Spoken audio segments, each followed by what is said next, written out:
Ichki ishlar vazirligi va Davlat xavfsizlik xizmati tomonidan olib borilgan tezkor tadbirlar davomida yosh qizlarning ishonchiga kirib, kelgusida ulardan g'arazli maqsadlarda foydalanish uchun xorij davlatidagi sheriklari oldiga yuborib, shu yo'l bilan daromad topib kelayotgan uyushgan guruh qo'lga olindi. Ma'lum bo'lishicha, bu ikki ayol o'zaro til biriktirib, fuqaroni Toshkent xalqaro aeroportidan Toshkent-Bangkok reysi orqali Tailand davlati Bangkok shahriga yuborayotgan vaqtida tezkor xodimlar tomonidan to'xtatib qolingan. Telegram messenjeri orqali yozdi menga, ish bormi deb yozdi. Men o'zim Tailandga borib kelganman, klubda ishlaganman, oldin klubda raqqosalik qilishini aytdim. Keyin u qiz unga rozi bo'ldi. Birozdan so'ng uni o'zini tanishi borligini, u qiz ham ishlash uchun bormoqchi dedi. U qizlarga bilet olindi. Tailanddagi tanishim orqali gaplashdim. O'zi tanimagan, bilmagan odam bilan chet elga chiqishni tavsiya qilmayman umuman.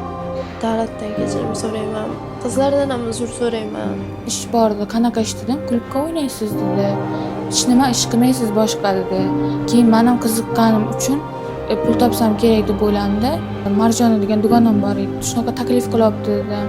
Mayli, xo'p, bo'ladi, ketamiz dedi. Keyin Iroda Marjon nomerini berdi-da, nomerini berdim.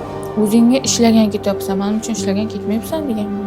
Bunaqa qilmasligi kerak deb o'ylayman.